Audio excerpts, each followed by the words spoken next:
All right, the Krug Show, our Monday shows moved to Tuesday. I filled in on KMBR on Mondays, so our Monday streams, we moved to Tuesday, which means it is Tuesday at 11. Well, 11:13 West Coast, 2:13 East Coast. We're on Krueger time. We're running behind, but Sam Betesh is in the house. We're talking QB rooms. Yes. What quarterbacks are going to be available to the Niners at the cutdown, which should be really interesting, and what do the 32 quarterback rooms look like? We will rank the top 5. We'll talk about the quarterbacks from a bunch of different angles. Join us. The Krug Show. Betesh is here. We're fired up. Let's go.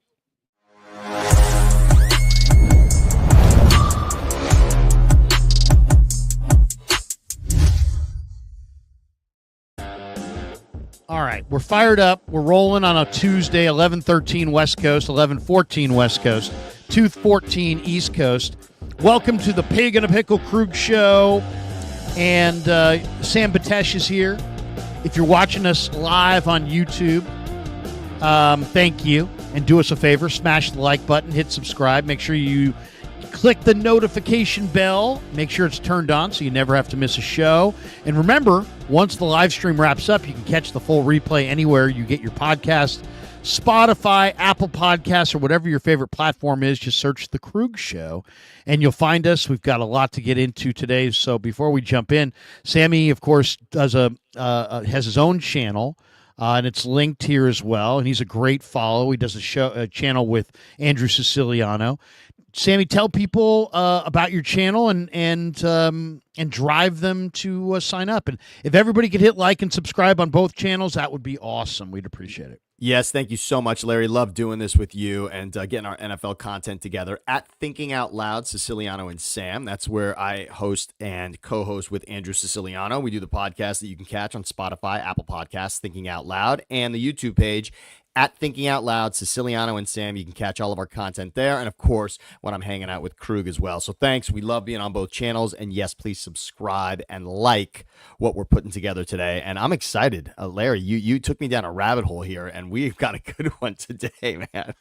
We do. We have a good one today. And what we're going to talk about is, this is the time of the year, okay? So there is no offseason in the NFL. It's a year-round deal. But if there is an offseason, it's between May 15th and July 15th, and it's July 8th.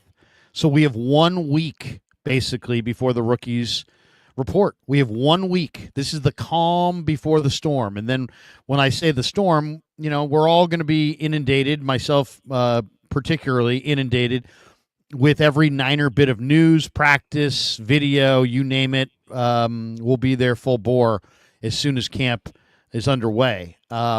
So we have a little downtime now. And so I was talking to Sammy, what do NFL people do during the downtime? Well, if you're John Lynch, if you're Kyle Shanahan, you're probably hitting a beach.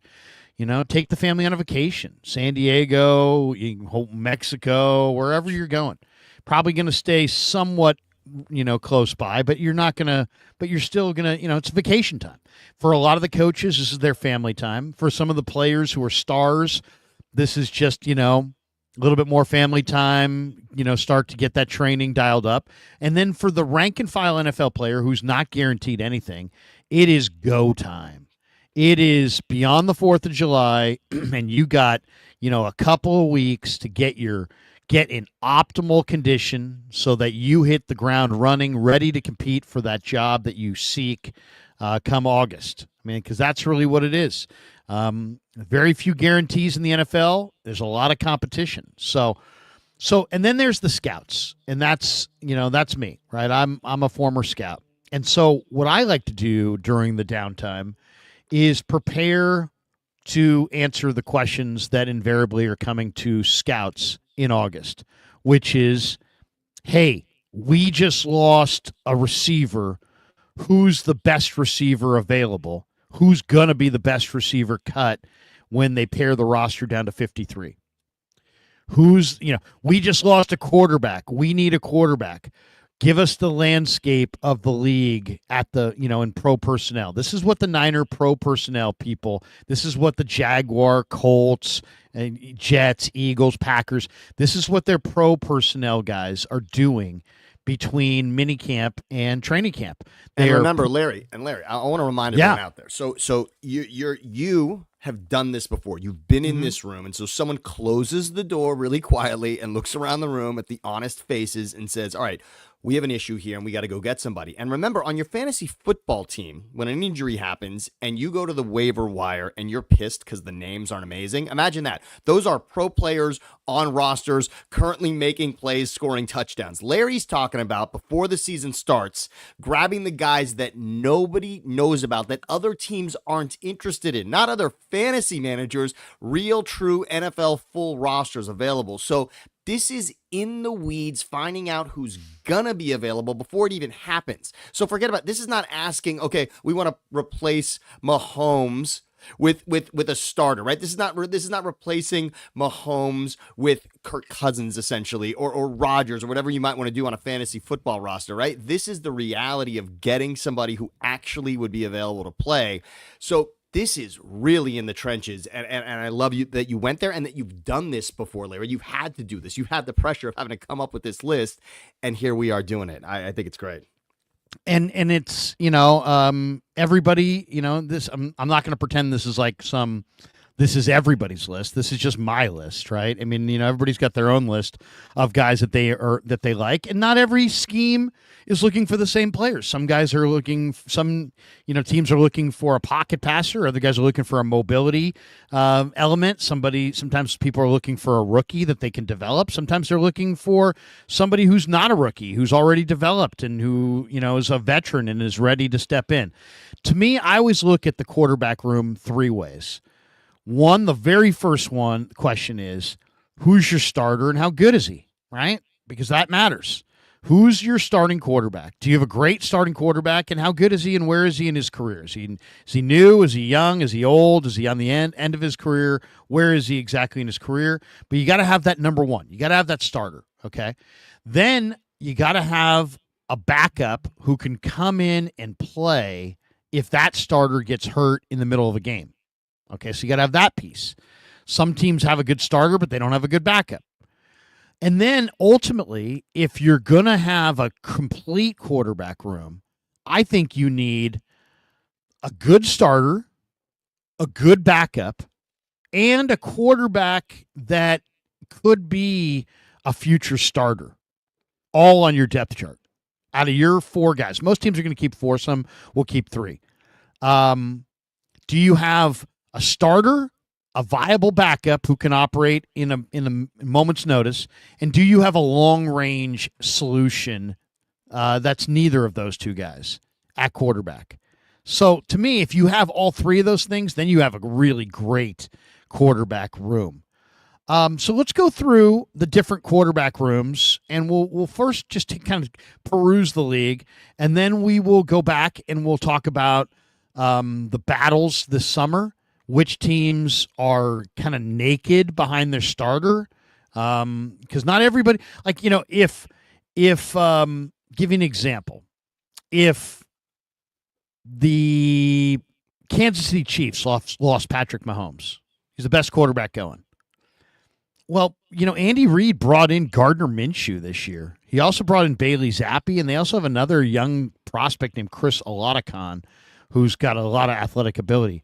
So in a lot of ways, Kansas City's got the best quarterback room, right? You got the best starter, but then you have a really good backup in Gardner Minshew, who's excellent at coming off the bench. And then you may have in either Bailey Zappi or Chris Olave, a young quarterback that you can groom. I don't know if I'd probably rank those young quarterbacks pretty low, but I'd obviously rank Mahomes the highest, and probably I would rank Minshew the highest. Of course. Well, look at this. First of all, the weight on the starter in that situation, I mean, let's be clear. If we were just ranking heading into the season quarterback rooms, of course, you got to give a lot of weight to the starter. And Mahomes is going to get that many votes.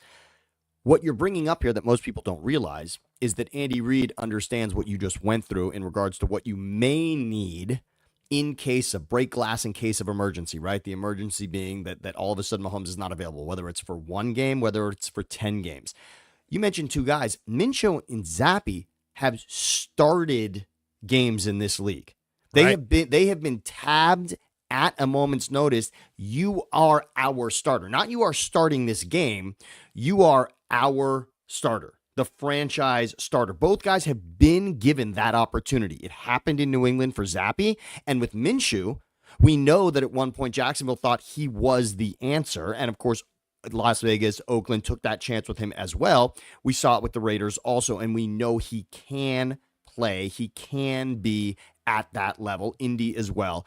Minshew can be that guy too. So that's a great situation. But even if it was just Oladikan and it was Mahomes, you would still almost say you could put Kansas City potentially as the best quarterback room because they've got the best quarterback in the league. And right now we're expecting that he goes 17 games. So Kansas City's at that level.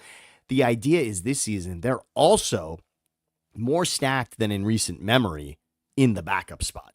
That's nice. That's a nice backup plan. Well, and we'll go division by division. So we'll start in this division. Yes. AFC West. So the Kansas City's got Mahomes, Gardner Minshew, Bailey Zappi, Chris Oladikan. And then Denver's got a young starter in Bo Nix. They got a pretty decent backup, I think, in Jarrett Stidham. Yep. And then they have another kind of backup in Sam Ehlinger. The only thing Denver doesn't have is they don't have like a young long-term guy, but it's not that big a deal because Bo Nix is young in his own right? So yeah, they're probably a little ahead of schedule even, right? Because what Knicks did last season was not necessarily expected. Certainly when you look at them as a playoff team, which is what they were, nobody saw Knicks. And when you really look at the numbers with Knicks is better than you remember. Denver didn't just land in the playoffs. This wasn't a mistake. They got there based on what Knicks gave them ahead of schedule. Maybe it wasn't ahead of schedule for those that were really inside those rooms in Denver, but we were not expecting that out of Bo Nix at this point in time. They're ahead of schedule in regards to their young quarterback being exactly who they need and knowing they have a franchise quarterback. They didn't know that 10 months ago, and now they do. Yeah, so Bo Nix is the one. Stidham is a really solid number 2 with arm strength and mobility. And Ehlinger's kind of a gamer. You know, he doesn't really have NFL size or stature. Can't quite make all the throws, but he's a good quarterback, and he's got some experience. So Denver's in a good spot. Kansas City's in a good spot. The Raiders have Geno Smith, who they brought in from Seattle. They have Aiden O'Connell. They drafted Cam Miller out of North Dakota State. And they have Gus Bradley's kid, Carter Bradley, as number 4. And Bradley played at South Alabama. He's got a pretty strong arm. So that's the Raiders situation. I mean, Geno's the clear one, but then it's kind of open after that. And they also had Aiden. Aiden was also in a quarterback battle. Remember that, right? Yeah. I mean, O'Connell's a guy who at one point won that job, lost that job, seemingly the future with Antonio Pierce at one point, and then it didn't happen, right? And for those that watched the series, receiver, right, Devontae Adams at one point was really liking what he was getting from Aiden O'Connell as well. So there's been moments for him also, and he probably still thinks he's got a shot at that job. He knows they paid Geno for a reason, but he's thinking in his mind that there's a competition. So that's more interesting than you're thinking. And Cam is more than one position, right? Doesn't Cam have the potential to do more than just quarterback? I mean, he's a smaller guy. He's pretty athletic, but I mean, I think he's a quarterback. I don't know. Yeah, he is. No, he is. I don't know what other spot he would play besides quarterback. But I mean, to me, it's Geno's the one, and then you got 3 young quarterbacks who will probably fight it out to see who's 2 and 3, and somebody will probably get cut. And then the Chargers have Justin Herbert as a established starter. Then they have Taylor Heineke, who's an NFL starter, experienced number 2. He's your, hey, you know what? Herbert gets hurt in the middle of the game. We're going to somebody. It's Heineke. And then they brought in Trey Lance and the former Clemson star who transferred around, B.J. Ugalele. And those 2 guys are going to fight it out. It's going to be Trey Lance against B.J. Ugalele for that number 3 spot.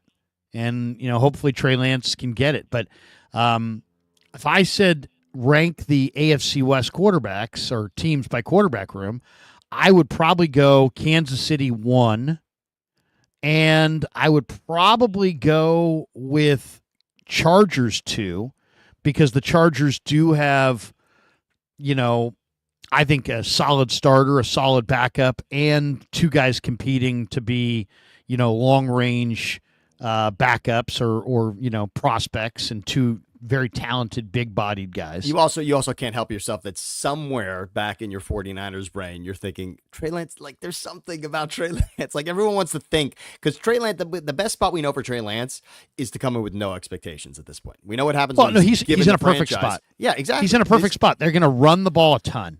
You're in a running offense where all you got to do is make a few passes. That sounds very much like what Alex Smith walked into. Yes. And he turned his whole career around under Harbaugh. So I give Trey, first of all, just so you know, I don't know if you know this, but everybody had a stance on Trey Lance.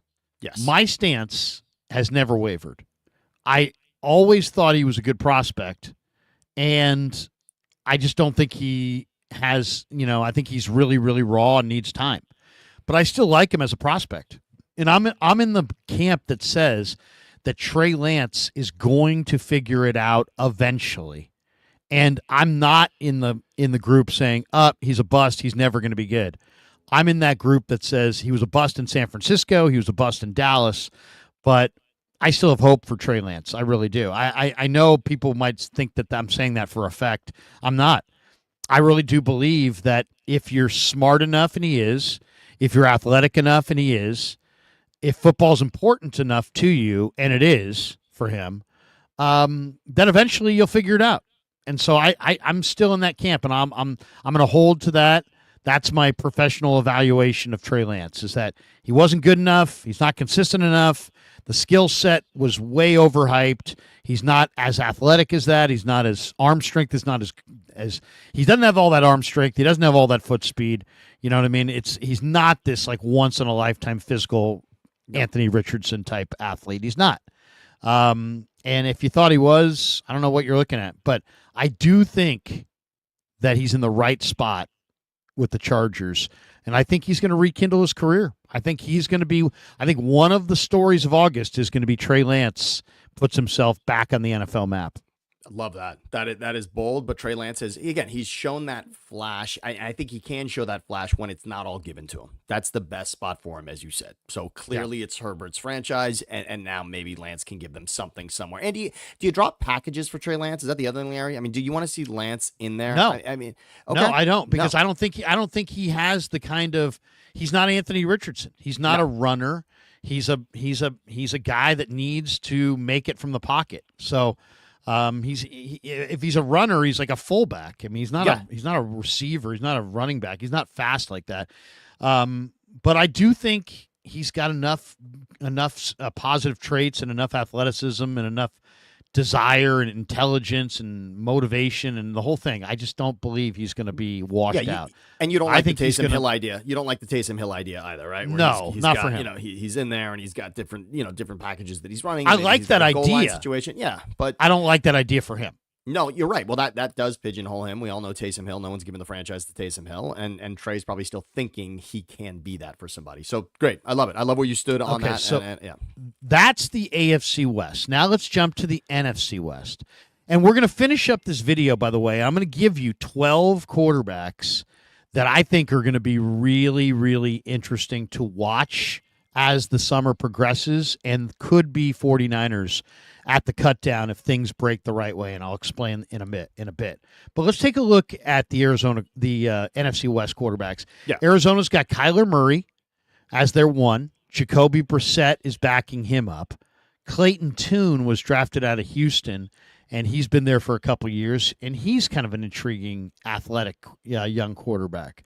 So that's Arizona. The Rams have Stafford, who's clearly the best quarterback in the division. Garoppolo as the number 2, only in L.A., and then Stetson Bennett. There's a small guy from Georgia, doesn't have a lot of stature or arm strength. Then you have Seattle. Seattle's got Sam Darnold. Despite his struggles in OTAs, John Schneider has said, hey, Mike McDonald has said, he's our guy. He's our number 1 guy. Drew Lock is the true number 2 backup. And then they have Jalen Milroe. And Milroe is really intriguing because you're talking about 6'2", 225, 4.3 speed, really good arm strength. Football's important to him. He's super raw. He's not ready. but he has an amazing Anthony Richardson like skill set. And there's some people that feel like Milroe just needs time. So I'm very intrigued by Seattle's situation. I think Seattle has the most combustible quarterback situation in the entire league because they brought in Darnold and they're going to stand behind him because of the money. But I don't think Darnold is appreciably better than Locke. And I'm not sure that either of those two guys is better long-term than Milroe. And I think Milroe's athleticism is such that if these guys struggle and Milroe puts it together, I mean, he's got Jackson Smith and Jigba. He's got a decent number one receiver there. I just think there's a very good chance that this season is going to start with Sam Darnold as the number one. Darnold's going to turn the ball over because that's what he does. Drew Lock is going to come in and replace him from time to time. Eventually, there's going to be a longer-term injury and a bigger warm-up, act, and I think that's when they go to Milroe. And I think by the end of the year, we're talking about Seattle is going forward with Jalen Milroe as their number one, and that they shouldn't have gotten involved with Sam Darnold. Which but in a lot of ways, I think this is the biggest blow-up spot in the league. You're looking for where, because teams blow up sometimes because of the quarterback position. And I just think that Seattle's going to blow up because Darnold's going to show some good things, then he's going to turn it over, then he's going to have some injuries behind a sketchy line, and by the November, December, Milroe's going to get a shot. He's going to show just enough. By the end of the year, we're going to talk about Milroe. So, in other words, here's the fascinating conversation that we're having today, Larry. And you've gone over this, and like I told you, this is a terrible scenario for Seattle based on what they've done and what they've given the money for. Obviously, this is not the way they want their season to end if Darnold's not the quarterback, right? They didn't hand that money out for this to end with someone else taking snaps for them. So, oftentimes, the best quarterback room could mean that you have a terrible quarterback situation also, right? Because the saying goes that if you have more than one quarterback, you have no quarterbacks, right? That is something that is said, right? If you're not thrilled with your number one and you've got three behind him that can do something, well, yeah, that means you're set up to start games. But maybe it means you're not set up to win games because you don't have the guy who can make a difference at that position. That's probably what you're saying most about Seattle. They got a lot of guys that can start games, a lot of guys that will get you through the 60 minutes, but not necessarily guys who are going to be better than the other guy on the other side making throws. And that's really what you have here, unfortunately. And Milroe, you like most because we know the least about him. Drew Lock, we sort of know what we're getting. Darnold, at this point, you're saying is going to be more the guy that we saw before last season. And therefore, Milroe gives you the most upside. So that's the most interesting. So again, this may be the most interesting quarterback room. The problem is there's not really an alpha at this point. If I believed in Darnold, yeah, I would say this is one of the better quarterback rooms because you got a true one, you got a true two, and you got a long-range prospect with major upside ability. So this would be a very high-ranking room if I believed in Sam Darnold. But because I think Darnold's going to fall on his face, and I think, then now you got a solid number two in Locke and a long-range guy who's pretty raw in Milroe. But if you don't have that established starter, you cannot be ranked as one of the five best quarterback rooms in the league. No, otherwise I would. Yeah, I get it. We already said we had Kansas City at that level because of that. And I want to just make one. I want to go back and retract one thing I said. It wasn't Cam Miller I was thinking about. Tommy Millott is the kid that could play both positions. I was thinking about the other kid that was drafted right behind him with the Raiders. He's actually playing. Yes, slot receiver. Exactly. He's converting at this level to receiver, but obviously spent most of his career in college as a quarterback. So interested, that'll be an interesting one. Not Cam that would play both ways, Cam Miller. There you go. So Tommy Millott is interesting, and he's going to get a tryout with the Raiders as a slot receiver, and I think he's got he really runs well, so that will be interesting to see. And then there's the Niners, right? And let's talk about the Niners. To me, the Niners have a very interesting quarterback room. Purdy's the clear one. He's signed, sealed, and delivered. He's the clear starter. Curtis Rourke is the clear long-term developmental guy who may even spend the year on IR or PUP or NFI or one of these lists because he's rehabbing an injury. So Purdy's going to be the one for sure. And Rourke is going to be the four for sure. And Rourke is most likely not going to be even on the practice squad. He's probably going to be on some kind of an injured list as he rehabs. So then really the Niner quarterback dilemma comes down to, is Mac Jones the 2 and Tanner Mordecai's the 3? Well, that's the plan. That is the clear plan. Mac Jones has been given $4.75 million guaranteed to be the number 2 quarterback. And if he beats out Mordecai, he is the number 2 quarterback. If they battle to an even standstill, I still think Mac Jones is the number 2 quarterback based on the financial commitment. If Mordecai slightly outplays Mac Jones, I think Mac Jones is still going to be the number 2 quarterback at that point, and Mordecai will still be number 3. Where this gets interesting is if Tanner Mordecai, who's been in this offense for an extra year and has a better arm than Jones and has much better mobility than Jones, if he badly outplays Jones in summer and in the preseason, then Mordecai is going to be the number 2 quarterback. And in that scenario, I think Jones gets traded. And I think, because I don't think the 49ers are going to pay him $4.75 million to be number 3. And I don't think he came here to be number 3. So if he winds up losing out to Tanner Mordecai, I don't think the odds are high of that happening. I would say it's more like 25%. Probably 75% Jones is number 2, 25% chance that Mordecai badly outplays him. And then in that scenario, Mordecai's the 2, and Mac Jones, I think, is dealt, because I don't think he's going to be here as the number 3. And that's why we're going to finish up this video with the 12 quarterbacks that could be available in August for the 49ers if Mordecai beats out Mac Jones and the Niners trade Mac Jones and are looking for that 3rd quarterback. Isn't that your best case scenario, by the way? Isn't that your best case, that Tanner outplays Mac Jones? I mean, look, when Mac Jones arrived, I remember there was this sort of sigh of relief, and it was before Brock had got the $50 million. But I remember that there was, oh, wow, we've got a great backup. I don't think Mac Jones is the kind of guy that wins games because he's better than the quarterback on the other team. Now, he can run an offense, and he clearly got given that chance in New England, and technically he led a team to the playoffs. That is all true. But he had a Pro Bowl, I mean, as a rookie, believe it or not. We all know what happens with Pro Bowl and how you end up on that list, right? Because a number of guys don't play. But you are right. Mac Jones, if you're in an arbitration with his agent, is going to come off as the kind of guy who deserves exactly the money that he's getting right now, and potentially even more, and was given the reins to a franchise that we all believe in, with a coach who knows what it takes at that position. Bill Belichick and the Patriots thought he could be their future. He's not that answer in New England, clearly, at this point. And the idea that the Niners are okay because Mac Jones is the backup, the drop between Purdy and Mac Jones is great. For those that don't believe it, then you don't believe in this team.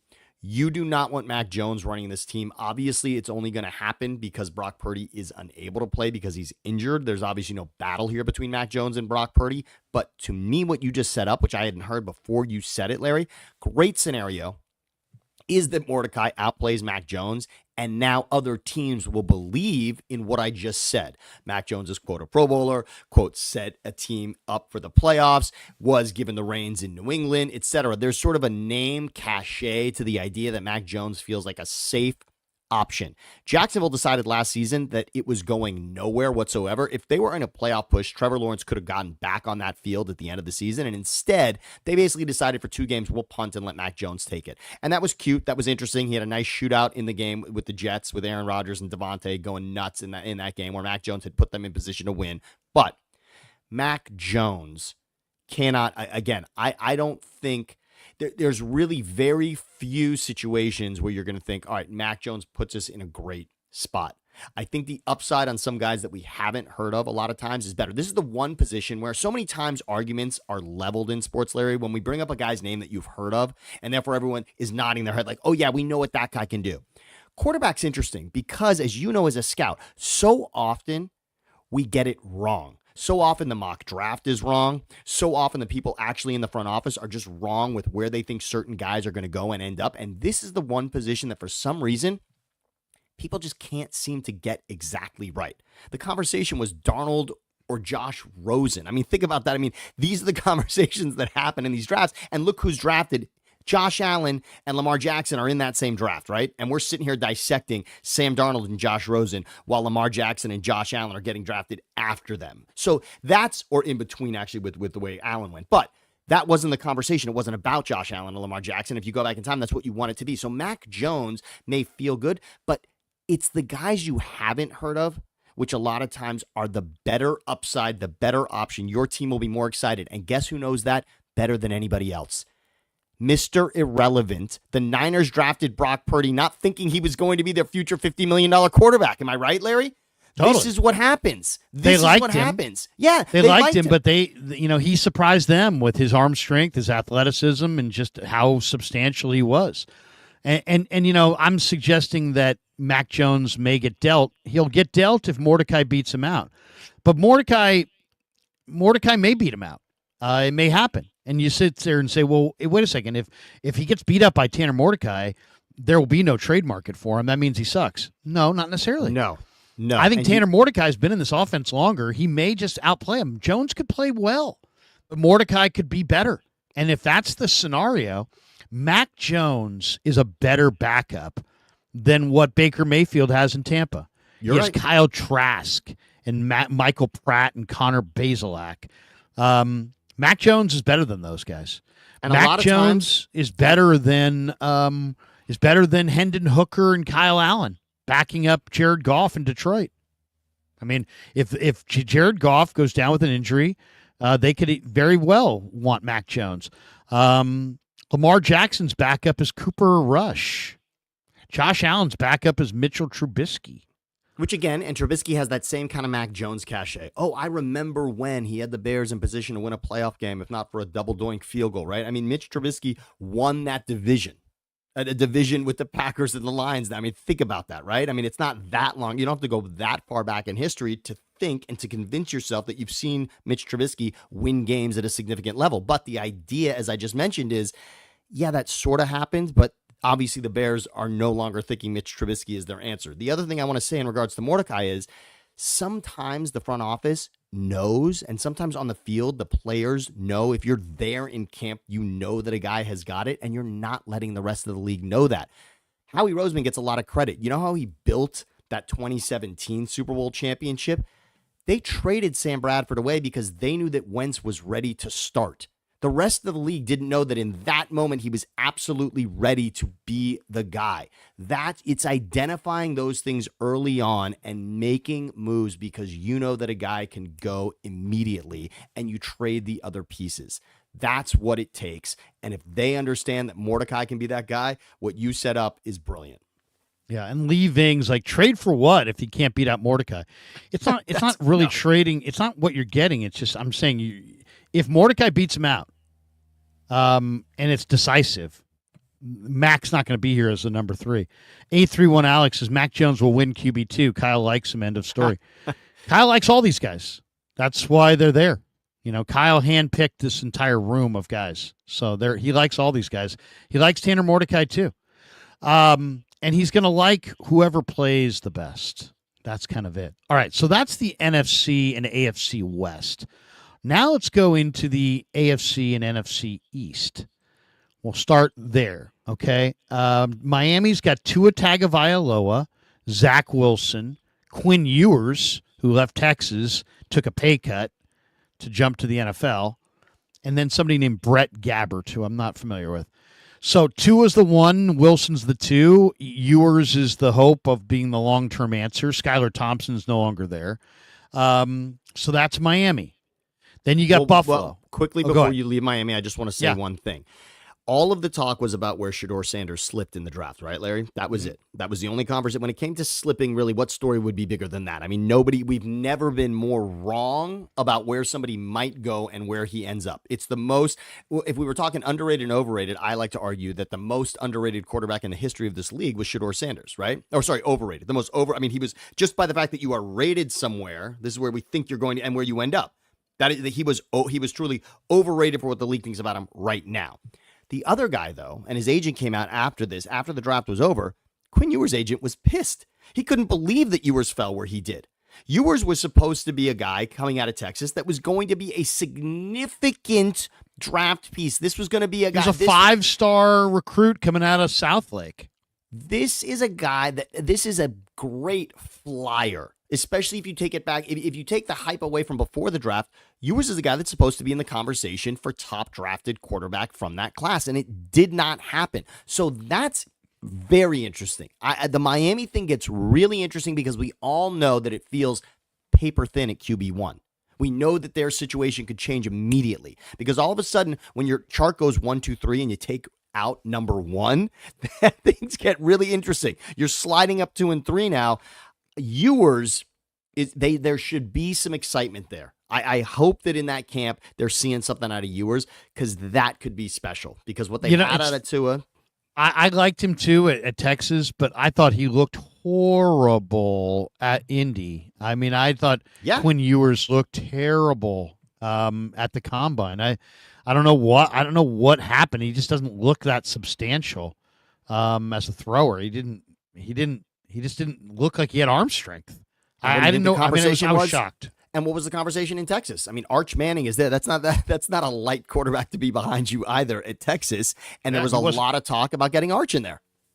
Well, he was not going to be the quarterback at Texas, so he knew he was either going to have to go somewhere else or go to the NFL. He went to the NFL. I don't know if it's going to work out, but he's number 3 in Miami. Then there's Buffalo. Buffalo obviously has maybe the best quarterback outside of Mahomes in the world, right? It's Josh Allen. He's fantastic. But this is another team. Now, granted, Josh Allen's indestructible. He's 6'6", he's 250. You can't hit him. You can't knock him out. This and that. But if you can, Buffalo's cooked because they have Mitchell Trubisky, Mike White, and Shane Buechele. And there's not a good quarterback to be had there anywhere.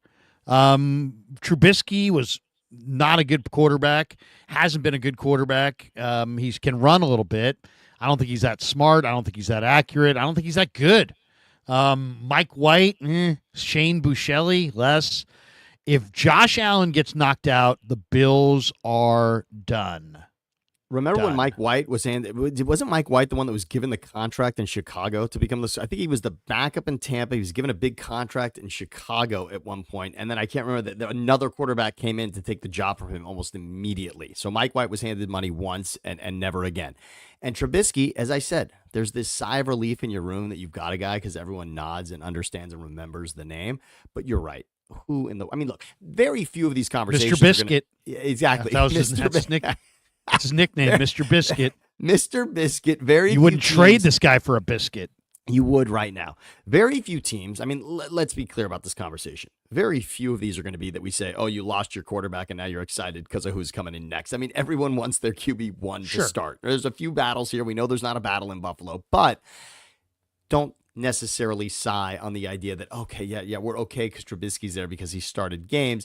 This is one where he's probably started enough games that we've seen it, that anyone with tape, like if Trubisky came into a game because Allen got knocked out in the third quarter and he had to finish the fourth, that's his best case scenario, right? The idea that the team didn't prepare for Trubisky and now they've got to take him on in that scenario, that's best shot. Preparing a week for Trubisky, no shot. He's got no shot. Anybody's taking him down. Buffalo would rank in the top 5 if we were just ranking starting quarterbacks, obviously. But in quarterback rooms, no. They're not going to rank in the top 5. Now let's look at the other teams in this division. New England's got Drake May in year 2. They also picked up Josh Dobbs from the Niners. And their number 3 quarterback is a local kid, Ben Woolridge, who's from the Bay Area. He went to Foothill High School in Pleasanton, came to the Niners local pro day. He's kind of an interesting player. So I kind of like this quarterback room. It's very controversy free. May is going to be the clear one. Dobbs is the veteran backup, very smart, very professional. He's the clear 2. And you got a young quarterback to develop in Woolridge. It's actually not a bad quarterback room. If I felt better about May or better about Woolridge long term, maybe I would rank them higher. But I think it's a good quarterback room because it's one where you have a defined starter. He's clearly your guy. You have a defined number 2. And you got a young third quarterback who can develop. I think this is a very healthy room. Very healthy room. And remember, they also were able to use this room to create pieces for next season. Even the Milton trade is right. I mean, right. I mean, they end up seeing something out of Milton late in the season also, which cost them actually some draft capital because they won that game. But Milton comes in and plays great, and now they know, and then Dallas takes the flyer there. So this is a team that's clearly figured it out so much at quarterback that there were actually two pieces that they got out of last season, which is pretty nice to know that May's the clear starter, and then to know that Milton is good enough that other teams are actually calling about him. That was nice. I mean, that's the best case scenario of using your week 18 when you know that you don't have a playoff berth on the line, and yet look what they got out of it. They didn't just say, oh, now we know who our backup is. No, so much so that someone else came calling for him. So that was nice. The other thing I want to say about New England is, as you look at depth charts, their running back room is outstanding. Not just for name value. The fact that they have two Travions is just hilarious at one position. That's awesome, by the way. Great. But Antonio Gibson, both Travions, and Ramondre Stevenson, it's just, there's just clear, it's almost like any one of those guys you could see getting the ball and doing something special. Antonio Gibson, who we once thought could be the next Christian McCaffrey when Ron Rivera was talking about him in Washington. But it's a great running back room, by the way. Well, it's a very improved receiver room with Stephon Diggs and the kid from Wazoo, and they got all kinds of talent. Yes. I think New England is a team to watch. All right, let's talk about the quarterback room that is pure chaos, and that's the Jets. This is chaos. Okay, why is this chaos? Well, you got Justin Fields as the number one. He's got huge talent, but he got benched after a 4-2 record with the Steelers because he has no talent as a quarterback at all. He can't throw with anticipation. He doesn't see the field. He fumbles. He's got 4.4 speed, but he still gets sacked a ton because he holds the ball. He doesn't sense rushers. Justin Fields is a scout's dream, and he's a coach's nightmare. So he's the number one quarterback with the Jets, and there'll be tremendous pressure to just let him play. But then they also have Tyrod Taylor as the backup, who is a more than suitable NFL backup.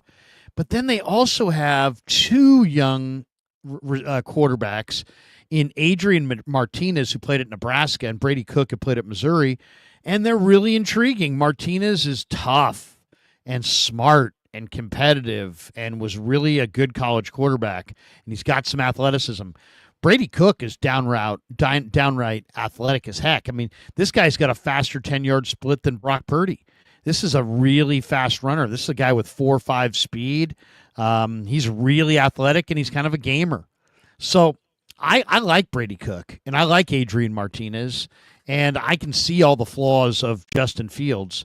So this room, if Fields were great, this might be one of the best NFL quarterback rooms because you have a great quarterback, number one, then you have Tyrod Taylor, a proven number two, and then you got two really intriguing young quarterbacks who are in that developmental stage. I would love this quarterback room if Fields were good, but instead, Fields really is not that good, and yet he is the number one guy. And you have the veteran backup, who's also better than Brady Cook and Adrian Martinez. But Adrian Martinez and Brady Cook are probably the best quarterbacks on the roster. So they probably should play. But on this team, they're not going to because Fields is going to play and then Taylor's going to play. So I think this is chaos for the Jets. I mean, I know some people look at that and go, oh, Justin Fields is, with Garrett Wilson. And Nope. No, Justin Fields is not a quarterback who throws with any accuracy, any timing, anticipation. The ball does not come out consistently. It does not come out on time. He doesn't read coverage. He doesn't know what he's doing. He got benched last year for Russell Wilson, and it wasn't that he wasn't playing that. I mean, it was like more airs of omission than commission because you get to the red zone. And if you can't throw with anticipation in the red zone, you can't throw. So he can't throw with anticipation in the red zone. So he stinks. I mean, I liked him in the draft. I'll freely admit I was wrong. I thought, oh man, get this guy 4.4 flat speed and the accuracy that he demonstrates from time to time. But then you watch him play football and you're like, no, he doesn't see it. He doesn't see coverage. He holds the ball forever. He can't throw with anticipation. I mean, that's game over. So I think the Jets are very intriguing, but it's chaos. Yeah, I'm going to make it quick on this one. I have a lot to say about the Jets, but I want to get to some other teams as well. This simply looks like a depth chart, Larry, where you've got a clear QB1, and then these are the guys behind him. That's really what it looks like. It looks like this. It looks almost as if, think about it, Aaron Rodgers still being on this roster and then saying, wow, what a battle for number 2. You're going to have Fields or Tyrod going for number 2 there, and then you've got some depth behind them. It really just feels like this is a quarterback room without QB1. That's all it feels like. It just, Fields was in his best spot last season. Why? Because he wasn't even supposed to be QB1. And then he's there out of injury to start the first few games. They play above their head. As you said, they're not lighting it up on offense either. It just simply feels like that. This is a great quarterback room if there's a QB1 that we care about. And there just isn't here. There just isn't a QB1 that we're ready to say. That's it. Yeah, that's it. All right, let's move to the NFC East. Dallas has Dak Prescott. They have Joe Milton. They have Will Greer. Okay, so Milton's the clear 2, Greer's the 3, Prescott's the 1. He's getting paid. I don't love that room. I don't love Prescott. Milton's got a huge arm, but he's really raw. And I think Dallas has 0 quarterbacks you can win with. Greer is just a guy. Don't like that quarterback room much at all. I think Dallas. I'm surprised that Cooper Rush was on this roster last season. I thought 2 seasons ago they had seen enough from Cooper Rush getting the chance in for Dak Prescott that he didn't need to be there. The stats say, and by the way, win-loss going to the quarterback is always just really, it's a strange thing to go to the quarterback that only he's the only one that gets this win-loss. Cooper Rush, I believe, was maybe 4-1 as the starter for Dak or something in there. But if you really go back and look at it, this wasn't because of Cooper Rush. And I just thought they should have been quicker to that. I thought last season was a chance to have something better behind him. And then, of course, they needed it and only had Cooper Rush. And that was no great. And that's where the Trey Lance conversation started to happen, et cetera. But behind Dak, you also have to have this. It's not quite Miami level Tua where you're thinking about who's going to be in there. But Dallas is the team that has to think about who do we have there because this guy plays games. This guy starts games. The QB2 starts games in Dallas. That's just the reality. I like Dak a lot. And when Dak's healthy, Dak's got a winning record against the Eagles. I mean, Dak is special in great games. I've seen it. I know that for those that don't like him. I've seen Dak be at that level, but there are games he doesn't start. That is reality. You need someone who can start games in Dallas behind him. And, obviously they're dreaming let's get the greatest athlete. They were dreaming that with Trey Lance. It didn't happen. Now they're dreaming that with Joe Milton. We'll see. Ultimately, I don't think they're going to win games. The rest of the quarterbacks in this division, I think, are really interesting. New York Giants. One, they've got the starter in Russell Wilson. They got a true number 2 in Jameis Winston. And they drafted their quarterback of the future in Jackson Dart. And they have a 4th guy in Tommy DeVito. I would feel better about this if I felt better about, Wilson as the starter or Winston as the backup. I kind of like the fact that it's, they've addressed the quarterback, but I think that they clogged this up. I mean, this is a team that needs to play Jackson Dart and get Dart to Neighbors and get that whole connection going. And instead, you bring in Wilson and Winston, almost guaranteeing that Dart won't get on the field for at least a month or 2. And I don't think that's in their best interest. So I think they threw a bunch of stuff at the wall, hoping something sticks. I don't believe in Russell anymore. I never believed in Winston, and I'm not a huge believer in Dart either, but at least he's got a decent arm. But that's an interesting room. Then you got Washington.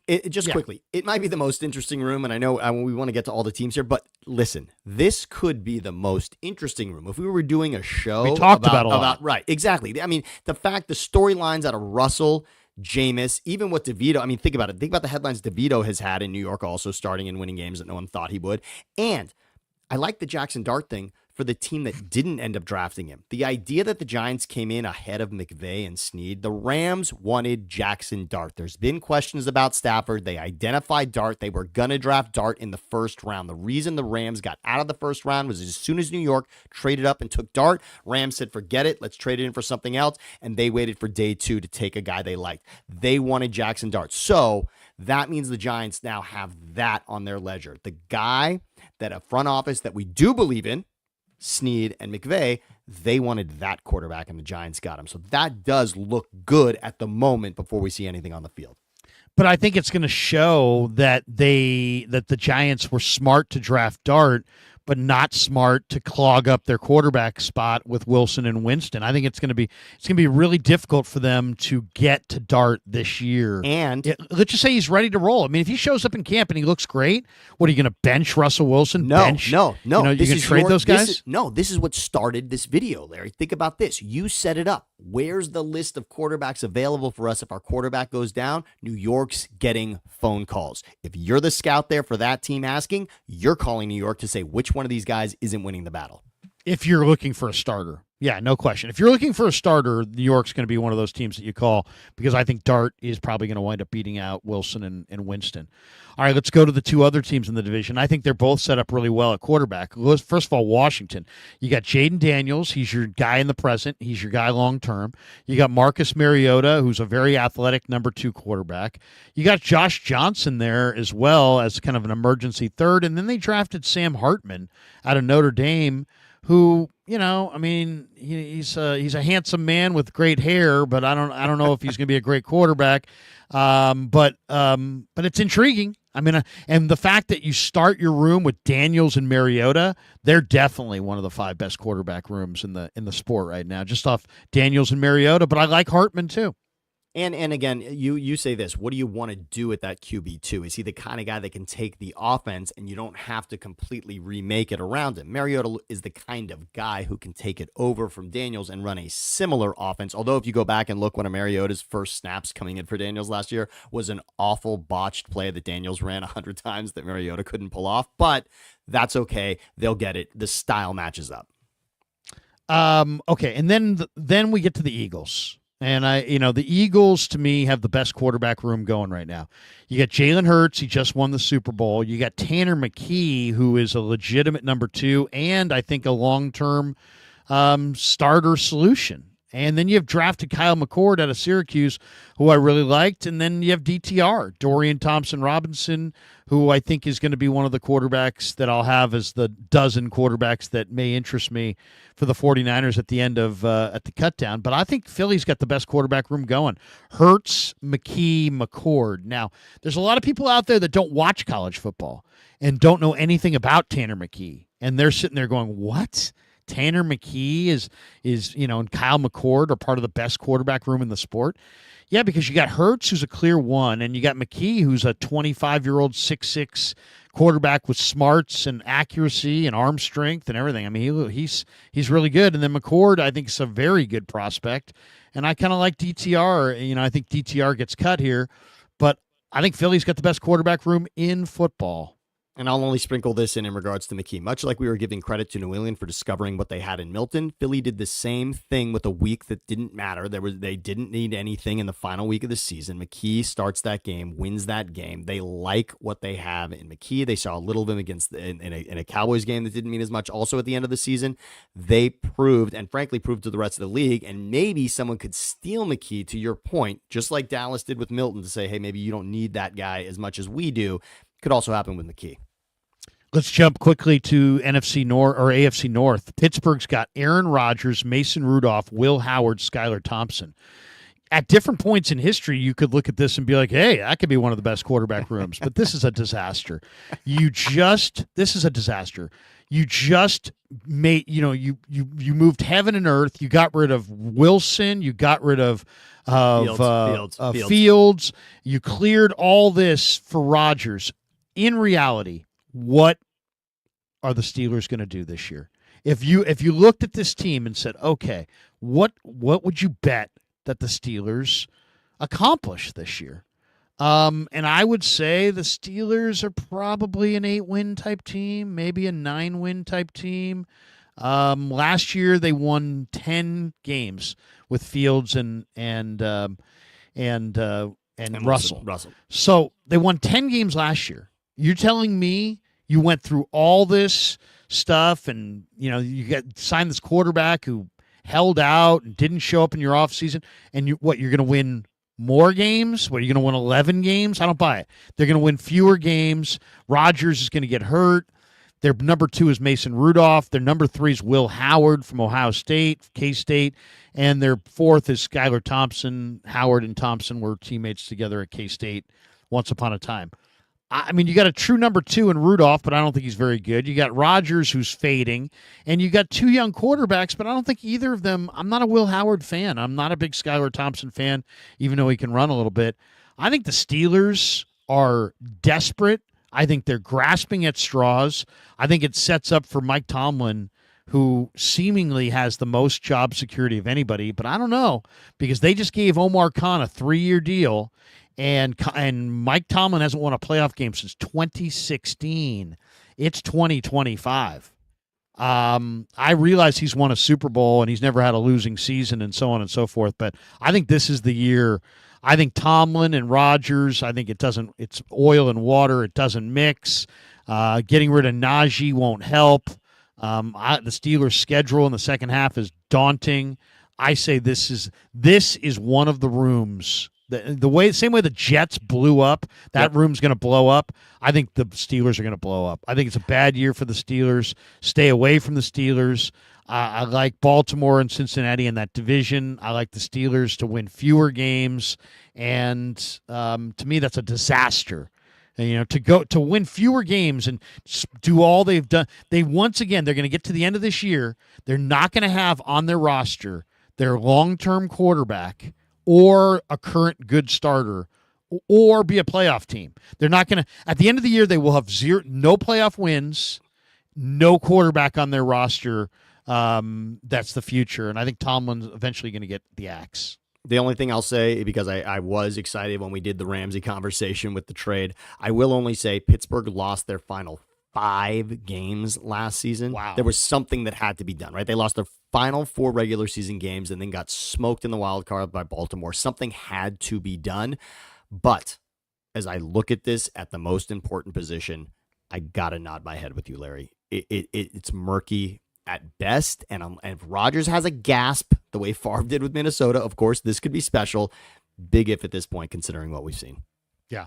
Pittsburgh blows up this year. Watch. And you don't like DK. Remember, everybody, Larry, you also don't really love DK Metcalf. And you would have to, if you're excited about Pittsburgh, that means you're excited about DK.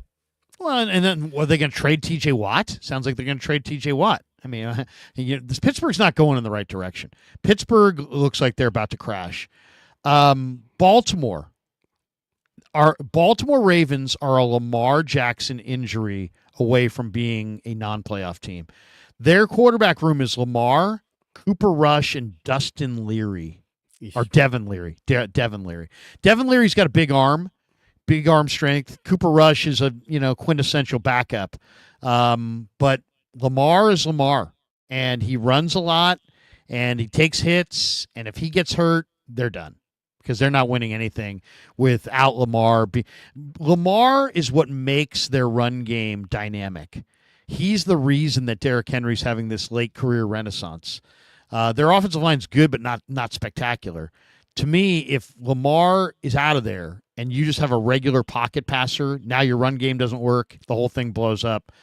Lamar is absolutely cannot get hurt. Cannot get hurt. He gets hurt, they're cooked. I'm with you, and it's very difficult. Who would you slot in? Like, who is the replacement to Lamar Jackson, right? I mean, you almost have to collect the best skills from other players and put them together like a robot to even come up with anything that would be the sort of prototype. If Lamar's out, this guy slides in to do everything Lamar can do. Nobody can handle that. Nobody would be that. You have to have a basically second offense. I think you have to have a second offense ready. Maybe Trey Lance could have been that guy, but again, and frankly, maybe a guy we're going to get to, Anthony Richardson, I would love as a backup in Baltimore. I would love that scenario Russell. for him. Or Russell. Okay. Russell Yeah. Wilson. Not bad. Not bad. All right, let's look at the rest of the division. Cincinnati's got Joe Burrow, great starter. Jake Browning, really good backup. They have Logan Woodside, and they have Peyton Thorne from Auburn. Peyton Thorne's kind of interesting. He's a son of a coach. Very mobile. They called him Vanilla Vic at Auburn because he was such an incredible runner. And then, so you got, to me, that's a very good quarterback room led by one of the best. And then Cleveland's probably the most interesting quarterback room as far as discussion this summer. Why? The phone is ringing. The phone is ringing already. And it's chaos before we even go anywhere. You got Deshaun Watson. He's out for the year, and he's got a contract that's strangling the franchise. And he's a blight on the entire league for his antics. Then you've got Flacco, the veteran, Kenny Pickett, the 2. But then you also drafted Dylan Gabriel and Shedeur Sanders. So to me, this is the Ringling Brothers, Barnum and Bailey circus. I mean, this is, Joe Flacco should probably win the job, but Shedeur has had some good practices. Some people think it's Dylan Gabriel. The only guy that I say it won't be Kenny Pickett. To me, it will either be Flacco or Shedeur. But that, to me, it could be that's going to be such a dynamic room to watch. And I have no idea what to expect. None. That could, again, as we said with New York, this could be a show in and of itself because we would love to see it because it would be interesting, right? I mean, which of the two win out? We sort of think there's a battle happening between Dylan and Shedeur to be that quarterback of the future, as you say. You like to slot these things as QB1, your QB2 is your backup, and then you sort of where your future is headed with the other guy. But this will be a phone ringing situation where as soon as someone is identified as the starter, everyone will call for who is the backup or the QB3 in Cleveland because there should be somebody available here, whether it's Dylan, whether it's Shedeur. And frankly, you were talking about Pittsburgh. I could see Kenny Pickett ending up back in Pittsburgh. If something were to happen to Rodgers, I could see Pittsburgh considering the idea that they once were headed seemingly in the right direction with Pickett. He was shipped to Philly as a backup, but maybe that would happen if, to your point, he doesn't end up winning the job clearly there as the starter. And Flacco took the team to the playoffs 2 years ago. Flacco took this team, which again was the number 1 defense. And remember, Myles Garrett is still there. They drafted well on defense yet again on the defensive line specifically. So Cleveland could put something together yet again. And could Flacco give us enough here to start the season? I could see that. Let's move to the NFC North. And I think this is maybe the most interesting quarterback division in all of football. Why? Okay, well, because I really think that the starters could get knocked out across the board here. You've got Caleb Williams in Chicago. Now he's got Ben Johnson. They added a bunch of weapons. I mean, God knows he's got a really good cast. They improved their offensive line. So they're eliminating all the excuses. They're checking all the boxes. Ryan Poles is going through this thing. Ben Johnson, check. New offensive interior, check. New offensive tackles, check. New receivers, check. I mean, he's systematically going through this thing. Need another tight end. Got tight that. End. Yeah, I mean, they're checking boxes. But their quarterback room right now is Caleb Williams is the 1. Tyson Bagent is the number 2. They brought in Case Keenum to be that number 2. He could be the number 3. They also have Austin Reed, who threw passes to Malachi Corley at Western Kentucky. And I'll tell you right now, Austin Reed ain't no slouch. He's no slouch. He ain't bad. I'm not a believer in Caleb, and I do believe that Bagent and Reed have talent. So I think there's and Caleb took 67 sacks last year. So the odds of him getting knocked out this year because he doesn't read coverage well and he holds the ball too long are pretty good.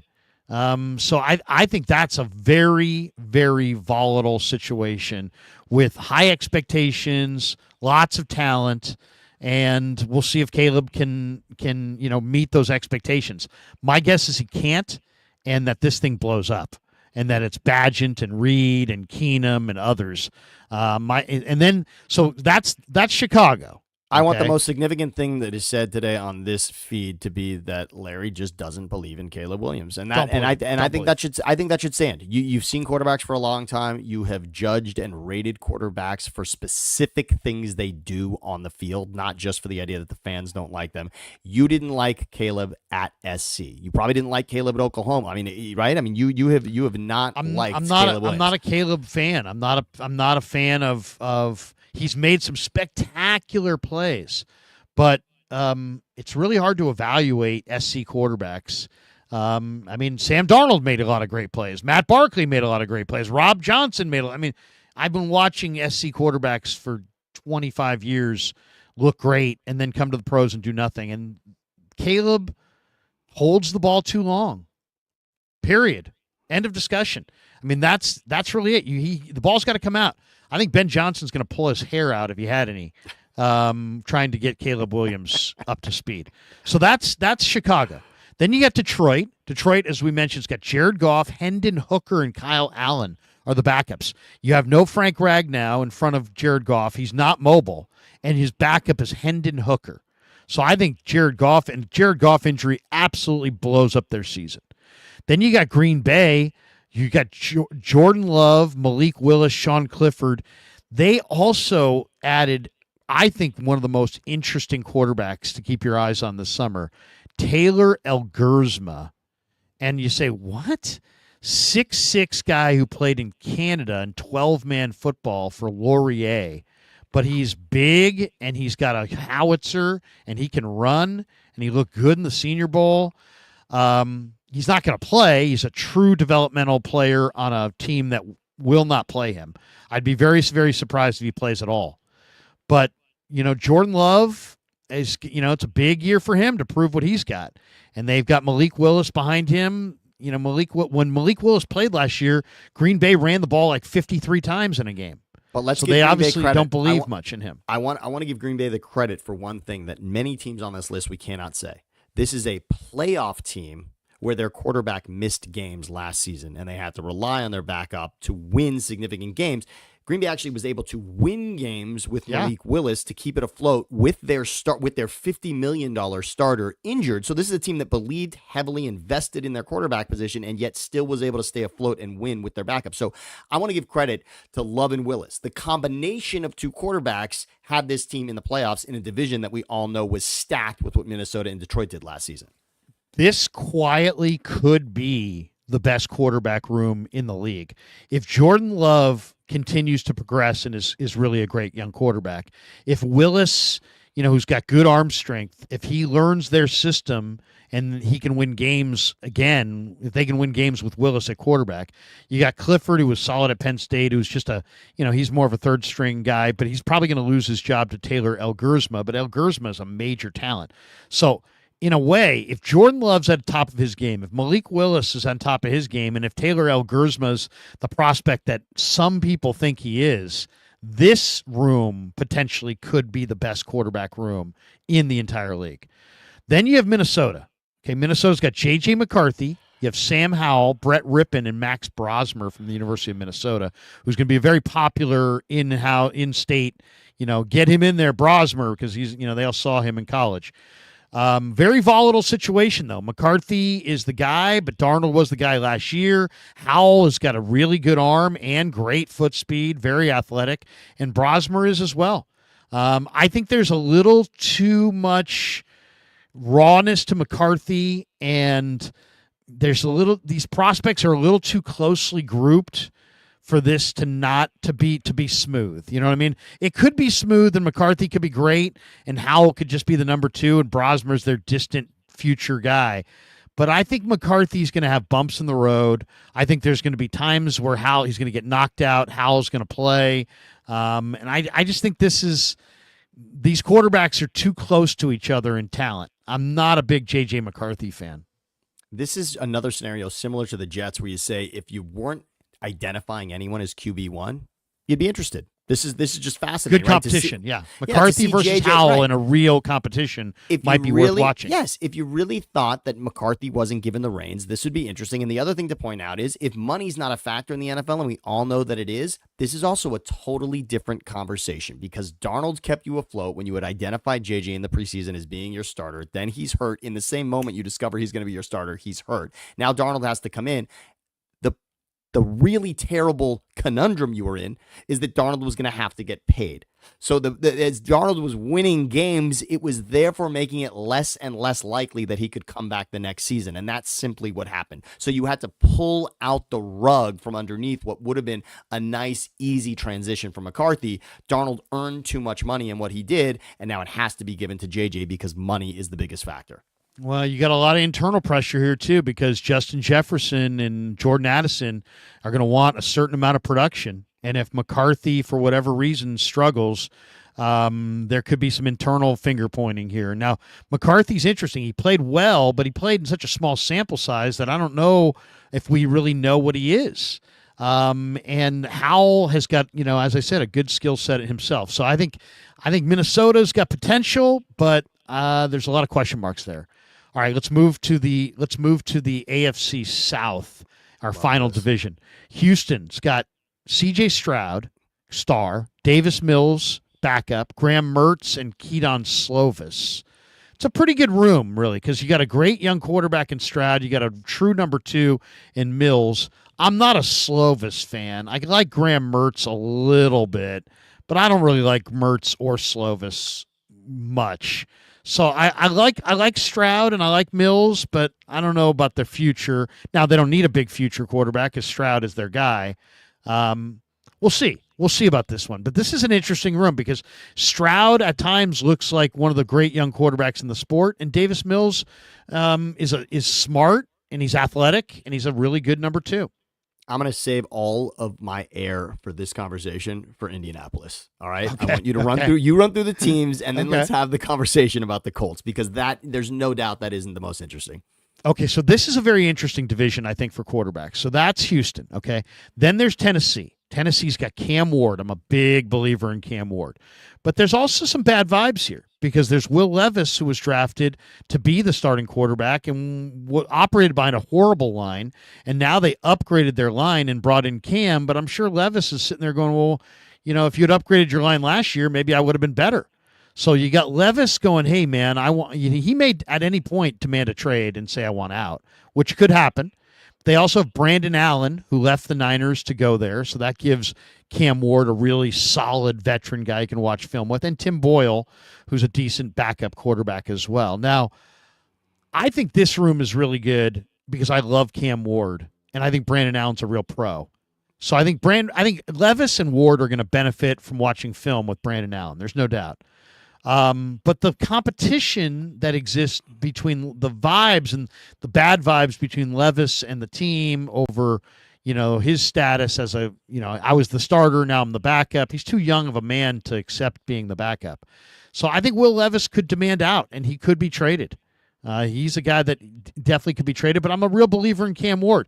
I think Cam Ward's going to be a very, very good player. I don't know if it's going to be right away, but I think he's going to be a very, very good player. I think Cam Ward's got some magic there. All right, now let's move to the 2 most interesting quarterback teams, I think, in this division. Jacksonville and Indy. So Jacksonville has Trevor Lawrence, and they have Nick Mullins, former Niner, as the number 2. They also have John Wofford there. But they added a quarterback in Seth Hennigan, who I love. He's got a photographic memory. He was really good at Memphis.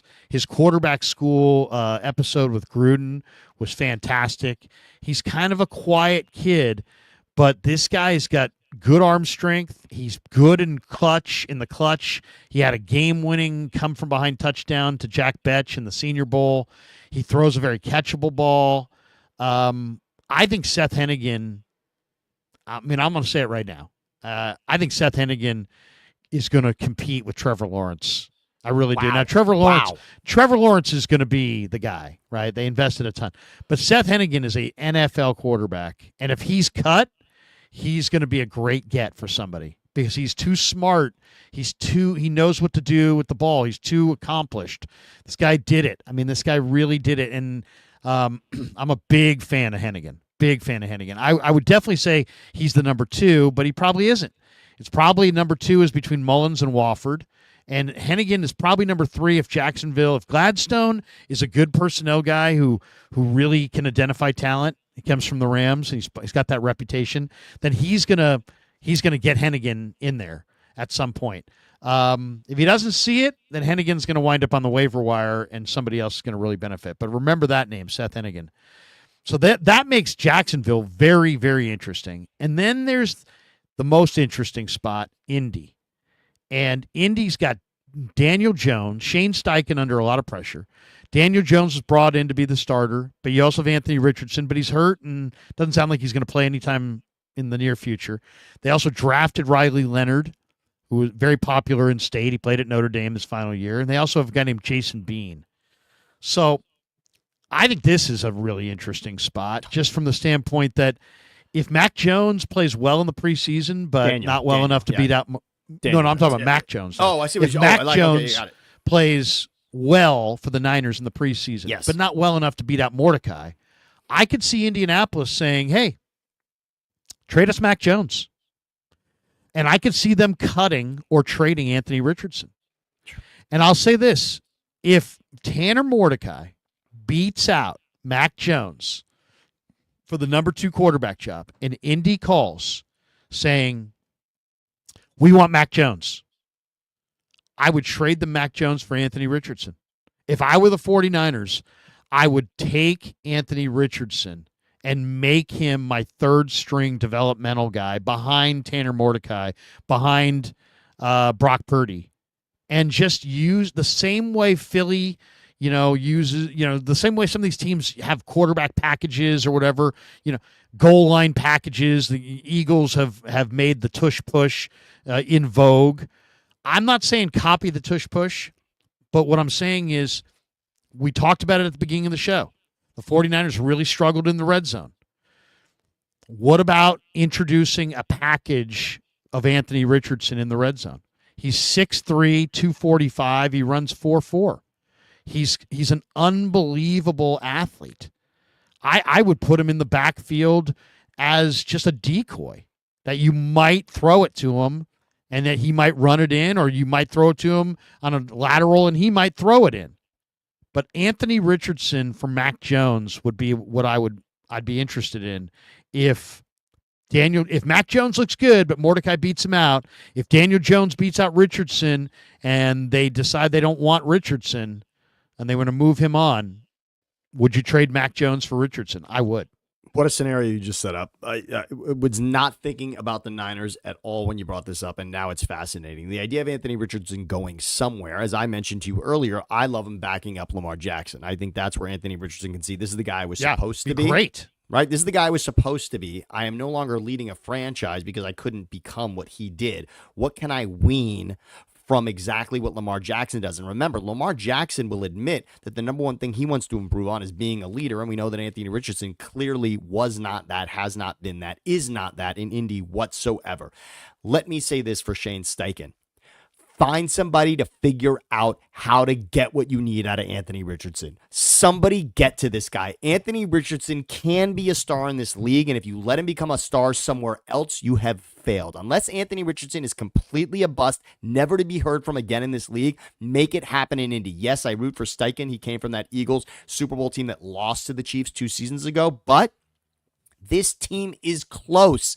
The Colts have pieces. Jonathan Taylor is still an incredible game-wrecking running back in this league. They've got tons of pieces at wide receiver as well. This offense looks incredible except at the most important position, and yet you have a guy who seemingly has all the pieces and just can't seem to figure it out. I don't like to say that guys are smart or not, but some guys figure out the playbook, etc. Is it an issue that Richardson is not figuring out the playbook, or is it something about leadership? The idea that he pulled himself out of that game the way that he did last season, which was the big linchpin in their season, Larry, that is such a terrible thing to show the rest of the team, that you're taking yourself out of a game because you're tired at that position when we need you coming back in a game the way that they were in a hurry-up offense situation. It was brutal, but if you can speak to him and get through to him on that, can you untap what Anthony Richardson is ready to unleash on this league? There are moments, you've seen it, Larry. You know as a scout, Anthony Richardson would drive you insane.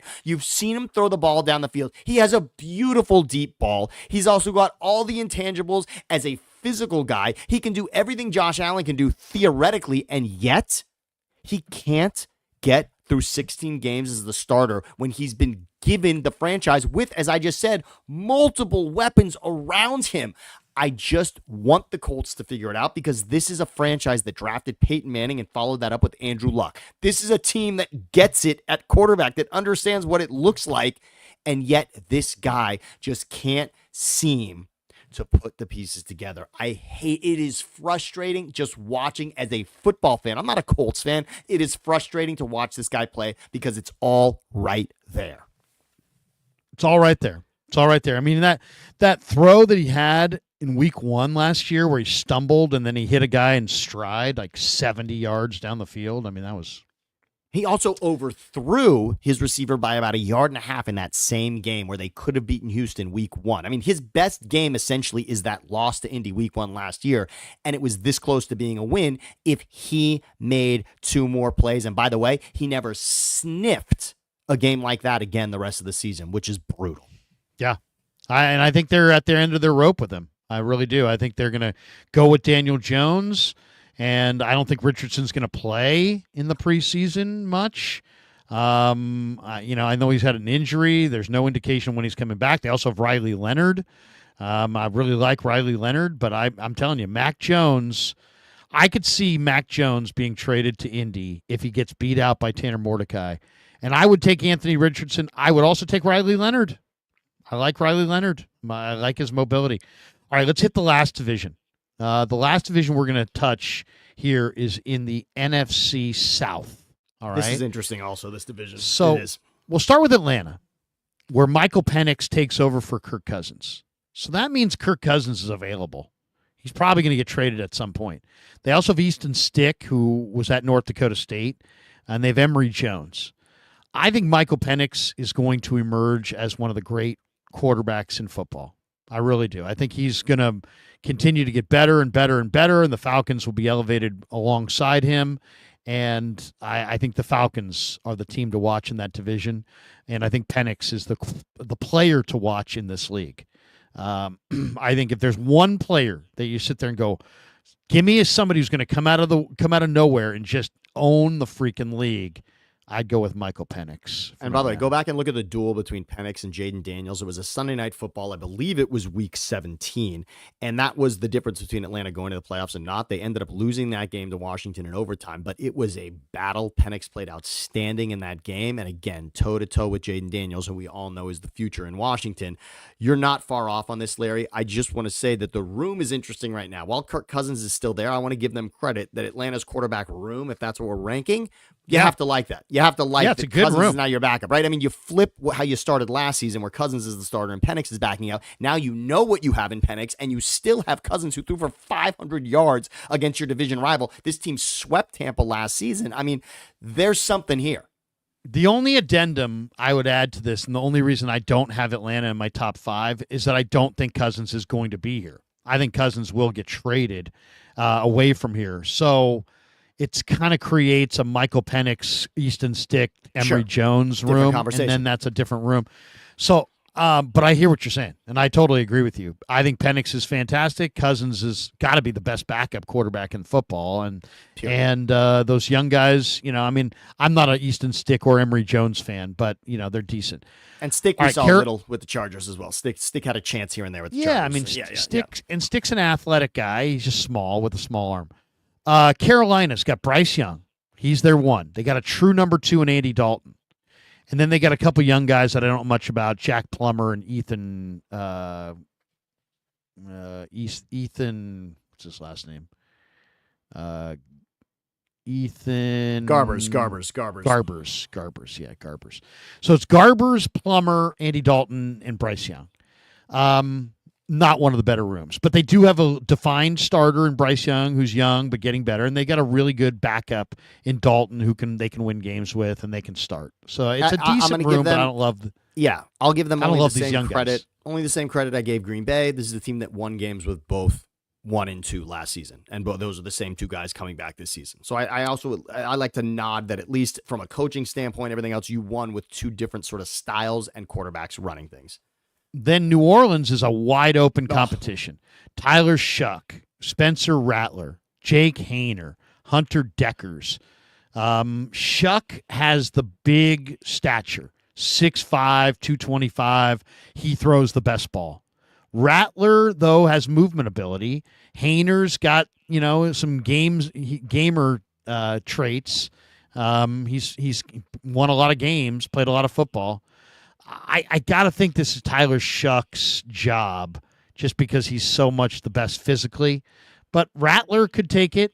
I think it's, they're going to want to hand it to Shuck. But Rattler, I think, is probably the guy who's going to – if you said to me, who's going to start the most games for the Saints in 2025, and I got to bet everything I have on it, I'm taking Spencer Rattler.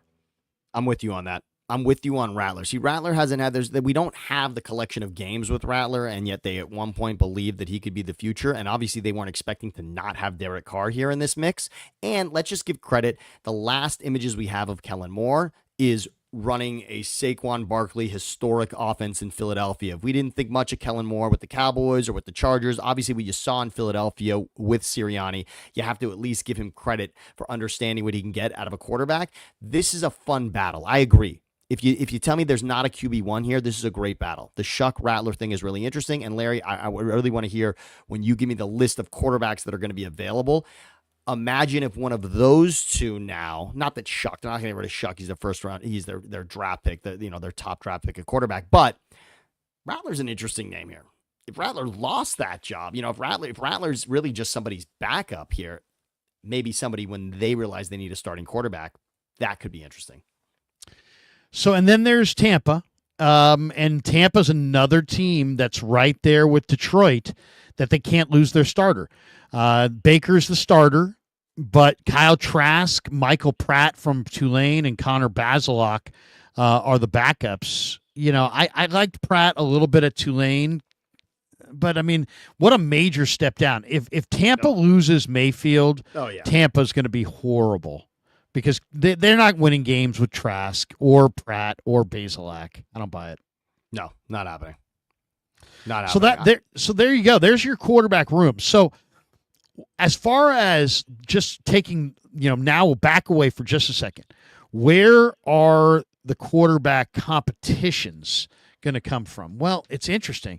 The quarterback competition, there could be, to me, it's you're going to have Indy between Daniel Jones, Richardson, Riley Leonard. That's obviously going to be a competition. Cleveland between Flacco and Shedeur. That's obviously going to be a competition. And then after that, you have New Orleans, where it's going to be Shuck or Rattler or Hainer. So that's going to be a competition. That's pretty much it as far as quarterback competitions. There will not be another quarterback. There's really only 3 as far as quarterback competitions. Maybe you could say 4 if you want to throw the Giants and give Jackson Dart a shot. But it's like basically 3 quarterback competitions. But I see potential for the New York, as far as quarterback rooms that could blow up. New York Giants could blow up. Chicago, in my opinion, could blow up. Tampa, if there's an injury to Baker, blows up. Minnesota could blow up. Seattle could blow up. Jets could blow up. Pittsburgh could blow up. Cleveland, Indy. I think all those teams, that's 9 teams that quarterback position could blow up for them. Absolutely blow up. All right, here's what I'm listing as my top 5 best quarterback rooms, okay? And tell me what you think. I'm going with 1, Philly. Hurts, McKee, McCord, Dorian Thompson-Robinson. Howie Roseman, I think, has the best room there. He's got the starter. He's got 2 young future starters in McKee and McCord. And he's got an athletic prospect in Thompson-Robinson. I think Philly's quarterback rooms they're number 1. Okay, they're number 1. Number 2 on my list is Kansas City. Heavy emphasis on Mahomes, but then Minshew gives them a true number 2 that they can win games with. And then they have Bailey Zappi and Chris Oladokun, who are decent, younger developmental prospects. But KC, on the strength of Mahomes and the addition of Minshew, they're number 2. Number 3, I'm going to put Washington as my 3rd team, because to me, you got Jaden Daniels, who's one of the best young quarterbacks in football. You got Mariota, who's also a young quarterback, but comfortable in the number 2 role. You got a real utility guy in Josh Johnson, and you got a prospect in Sam Hartman, who's I think pretty interesting. So I like Washington as the 3rd best quarterback room. I have the Niners as the 4th best quarterback room because you got an established guy in Purdy. You got a true number 2 in Jones, and I like Tanner Mordecai, and I think Curtis Rourke has got a lot of potential. So I think the Niners have 4 useful quarterbacks there. I have them as the 4th best quarterback room. And then I have Cincinnati as the 5th best quarterback room. You start with Burrow, and then Jake Browning has proven that he can play as a backup. He's a NorCal guy from Folsom. And then you got Peyton Thorne and Logan Woodside as your 3rd string guys, and I like Thorne's athleticism. So those are my top 5 quarterback rooms. Philly 1, KC 2, Washington 3, Niners 4, Cincinnati 5. I'll give you my 5 real quick. Yeah, and give me your part of 5. this part of this is maybe more from intriguing. All right, this might be something I want to watch more than it is Sure. necessarily I'd want to own, okay, or want to be part of managing, but this would be the most interesting to watch, and then a little bit of obviously the talent. I'm going to just say Chiefs number 1. I love putting Mahomes at the top of every list that you possibly can, and for those that forget, you got the best quarterback in football, your room's pretty solid, right? And it's not as if he's missed a ton of games to this point in his career. So I like that, and as you said, Reed went out and got a significant starter in Minshew, who we know can keep them afloat, and we know there's plenty around them that they'll be okay. Then I'm going to go with Giants are just interesting, right? I mean, if I'm just talking to quarterbacks, that's a room that's got a lot of people I want to talk to with great stories. DeVito's got stories. We know Russell Wilson and Jameis as well. And then they went out and stole Jackson Dart from the Rams on draft day. I love that move. I love that room. The Browns, of course, if we're doing a TV show about quarterbacks, that's fascinating. I mean, the sprinkle in a Deshaun Watson storyline here and there, and then you got Flacco, Shedeur Sanders, the number 1 story from the draft. You also drafted a guy ahead of Shedeur Sanders and Dylan Gabriel, and then Kenny Pickett. Frank technically won the Super Bowl last season, so all right, that's adorable there. I think that's really cool. The Titans, I like what you don't like about the Levis and Cam Ward thing. Will Levis is saying, wait a second, didn't you give me the keys to the car and now someone else is driving? Maybe that motivates him. Maybe is there a more motivated backup quarterback in the league who's ready to prove to the rest of the league that I was drafted here for a reason? So I like that you've got the guy you're saying is it right now and the guy you said was it 2 seasons ago. That's fun and interesting to me. The Colts is intriguing. I already said what I said about Anthony Richardson. I just love what he can be. And the fact that they went out and got the quarterback that maybe you could argue the league said in unison, not worth the money, Daniel Jones. That's now the guy that's going to take your job. Anthony Richardson, if that doesn't motivate you, I don't know what will. And the fact that Daniel Jones could now beat somebody out for a job is just hilarious. So I'd love to see what happens there. And right behind it, I'll just honorable mention, I already said it, the Falcons. With Kirk Cousins still there, you said it. It's the best backup. They have the best backup in the league right now, technically. So that's that.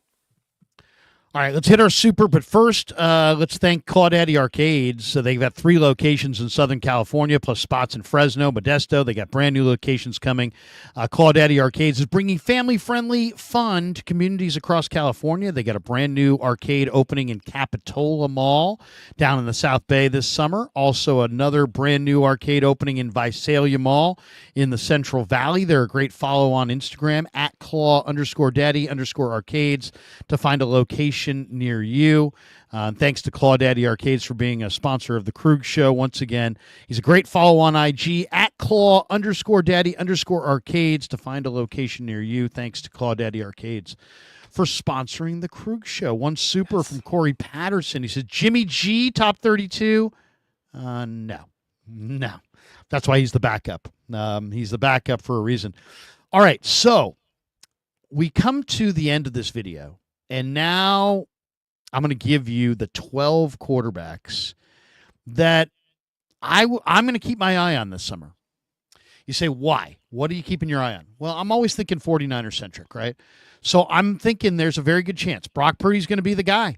He's going to have a very good year. He looks great. I mean, he looks really, really good. The best I've ever seen him look. This spring. He looks fantastic. He looks strong. He's healthy. He's happy. The ball's coming out with velocity, with accuracy. He looks really, really good. So he's your number 1. And Curtis Rourke played last year with a torn ACL. They're going to get him right. He's going to have surgery if he hasn't already had it. He's going to be number 4. So it really is the Niners quarterback thing. It's Tanner Mordecai or Mac Jones. And it's on paper set up for Mac Jones. So the most likely scenario is the Niners quarterback room is Purdy's your 1, Jones is your 2, Tanner Mordecai's the 3, and Curtis Rourke is on the PUP or NFI list for the year, and then next summer he's competing for a roster spot. I think that's probably the way it shakes out. But as I stated at the start, if Mordecai, who's got more experience, more arm strength, and more athleticism, if he has a better summer than Mac Jones and badly outplays him and takes the job away, I think the 49ers, who are hugged up against the 49ers have a lot of cap room, but the 49ers are always very hugged up against the cap because of how much talent they have in their roster. I don't think they're going with a $5 million third-string quarterback in Mac Jones. I think in that scenario, Mac Jones will be dealt to one of these other teams And the 49ers will be looking for a third quarterback to add to their roster. Here are the 12 quarterbacks that I will be watching this summer to see if any of them shake out. And I could probably actually share the screen. You guys could just see it. There we go. I'll do that. I'll share the screen, and you guys can take that down. And I want to remind everyone, this is something that Larry, as a scout, could have been given this assignment. A decade ago, Larry, 2 decades ago, this could have been your assignment. Go get us the 12 names. And here it is. This is what you would have turned in to the general manager, to the player personnel director right here. If John Lynch comes up to me and says, hey, if Tanner Mordecai beats out Mac Jones and the Colts come knocking for Mac Jones to be, the backup to Daniel Jones, or the Lions come knocking and say, hey, we'd like Mac Jones to back up Jared Goff, and we'll make Hendon Hooker our third quarterback. A team comes calling for Mac Jones, and you don't want to have him because he's a $5 million third-string quarterback, and you could move him and make Tanner Mordecai your number 2. Okay, great. What other quarterback then fills out your roster? These are the guys that I'd be looking for.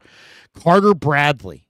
That is Gus Bradley's son. Gus Bradley's now coaching with the Niners. Carter Bradley's got a good arm.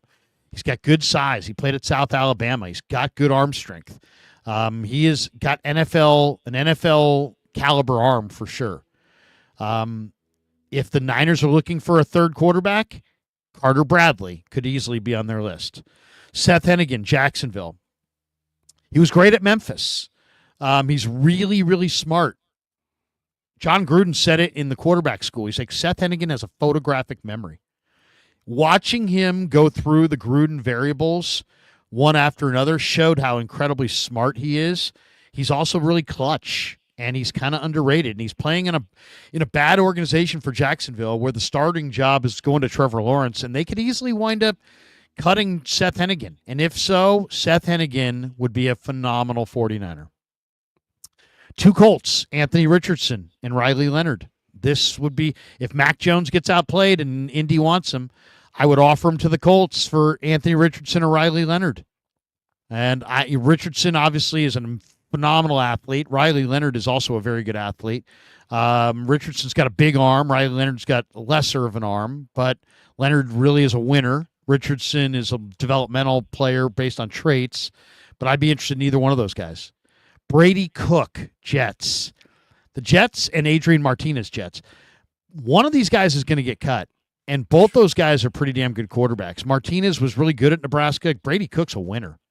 I mean, I saw some interviews on YouTube of Missouri receivers talking about Brady Cook. I mean, they hold him in the highest regard. It was like he's like a Hall of Famer. I mean, it's amazing. And he's got great speed.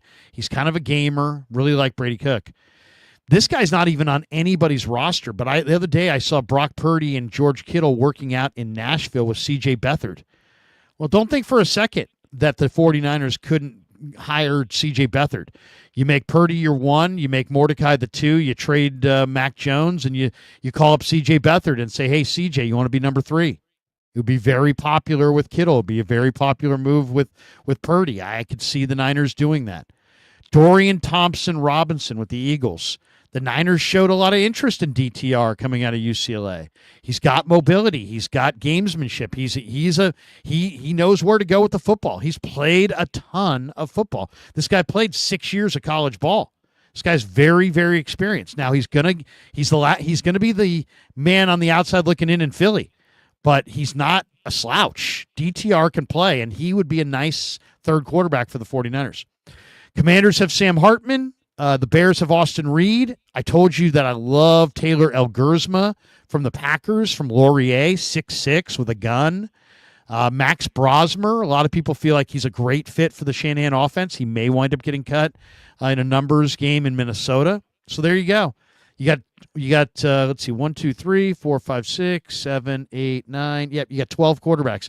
A dozen quarterbacks who could be available in August for the Niners. Carter Bradley, Seth Hennigan, Anthony Richardson, Riley Leonard, Brady Cook, Adrian Martinez, C.J. Beathard, Dorian Thompson-Robinson, Sam Hartman, Austin Reed, Taylor Elgersma, and Max Brosmer. Larry, can I make it a baker's dozen? I want to throw somebody at you who Niners Sure, fans please. should remember. And I will admit that I've been watching a lot of retro videos about the 2017 Super Bowl run by the Philadelphia Eagles. But Nick a guy the Foles? Niners, nope, that's great. That's a good one and fun. And he was in the league not so long ago and actually started for the Colts, I believe, 2 seasons ago. But how about this? Carson Wentz last second beat the Niners on the final week of the season 2 seasons ago. I'm sure you remember that, 21-20. I was there. Yeah, okay, so you remember that game well, right? Wentz played very well Beat Sam Darnold. He beat Darnold in that game, the Battle of the Backups for Week 18, but Wentz played very well in a comeback victory, 21-20, against the Niners on that day where they were resting Stafford, and obviously the Niners as well had nothing to play for that particular day. So Wentz in that game, and then where was Wentz last season? The other quarterback sleepaway camp that people go Kansas to. City, right? Right? It's not always exactly. It's not always San Francisco. Everyone says, "Oh, Darnold went to the sleepaway camp with Kyle Shanahan and got better just by osmosis." Right? It also happens in Kansas City. That's where Nick Foles had gone before he had his resurgence and the Super Bowl run for the Eagles. He had spent 1 season with Kansas City before Howie Roseman and the Eagles brought him back as the backup to Wentz, and then we know how that turned out. But Wentz spent last season hanging out with Mahomes and Andy Reid. Wentz, we went through all 32 teams today. There's not a quarterback room that right now has Carson Wentz. Why could is see that. Is he hurt? I don't know. I don't understand why. He was there in KC last season. He actually ended up with just for a moment. He came into a game. I remember there was a scare with Mahomes. He came out. Wentz came in, and that was it. And then they took him out. I think it was in the Tampa game, I believe. This guy was in the MVP conversation not that long ago. Exactly. You can't tell me that Kyle Shanahan couldn't squeeze something out of Carson He Wentz. likes him. And he feels like the kind of guy, not just, it keeps it afloat.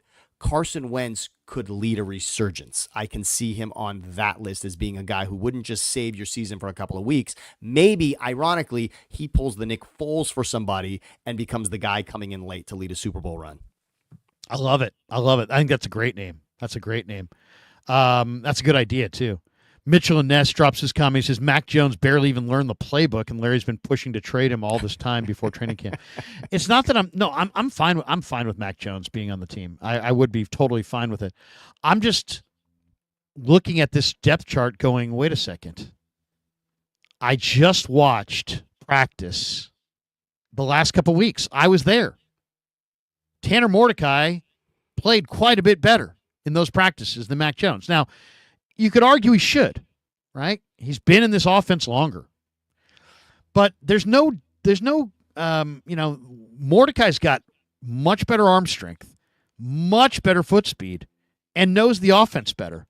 So I would say that the odds of him outplaying Mac Jones this summer, pretty good. Now, he's going to have to, I'll fully acknowledge, you would think, well, they're going to pay Mac Jones $5 million. They're going to pay Mordecai whatever they're going to pay him. What difference does it make to them if Mordecai's the 2 and Mac's the 3, or Mac's the 2 and Mordecai's the 3? The money's the same. No, I get that. But the Niners have shown in the past that they didn't want to keep Trey Lance at $9 million to be the number 3. And I don't think they're going to want to keep Mac necessarily at $5 million if he's the number 3.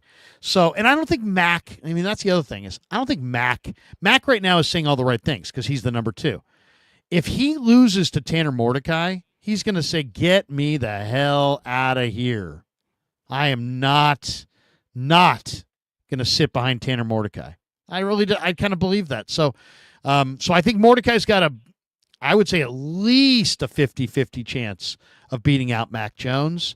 And that means that even though nobody's talking about it, that Mac Jones could be elsewhere. And that's why I have these 12 guys on the screen, because I think one of these 12 guys could wind up being the Niners' third-string quarterback, and then Sammy threw in Carson Wentz. And I think that's a good one. I really do. I think that's a very good name. So anyway, that's just the breakdown of our quarterbacks around the league. We talk NFL every Monday. Today's a Tuesday, but I was doing KMBR yesterday and I couldn't do this. But yeah, we'll do more. We'll do next Monday we'll be back for more. But Sammy, I think good exercise today. I think a couple things really showed themselves. One is that if you look closely, you have somewhere between 5 and 10 quarterback rooms that could blow up this year. We mentioned Pittsburgh, but I think Seattle, Milroe, I think is the better starter, a better player, yet he's not the starter right now. Detroit and Tampa could blow up on injuries to the starter. Cleveland's a circus. Chicago, I'm not a believer there. There's a lot of pressure there. Jackson Dart is pushing in New York, and there's a lot of pressure on the Giants regime to win. So there's somewhere between 5 and 10 quarterback rooms that absolutely could just blow up, and it could look a whole lot different. Which I may do a video on that, but overall, I think this shows us that, man, the Eagles are really fortified. The Eagles are really, really fortified because they're one of the only teams. I mean, the Niners, if Curtis Rourke can play, might be another, but the Eagles are one of the only teams that has a legitimate starting quarterback that's accomplished, who's not old, and a future starting quarterback or more. They might have 2 future starting quarterbacks on the roster. So I think Philly, Howie Roseman, hate to say it because he seems kind of annoying. He seems kind of full of himself. But you got to give Howie his, man. He has put together, in a league where your quarterback means the most, he's put together not just the best team in football, he's got the best quarterback room in football. Quarterback room, I want to remind everyone, especially the Niners fans, had we done this practice 3 seasons ago, remember the guy that nobody would have been talking about is now making $50 million. Brock Purdy, we would have been talking about quarterback room. I don't know where we would have had the Niners rated in that year when we were coming in, but Purdy would not have been on the radar. That's what's incredible about going through this list.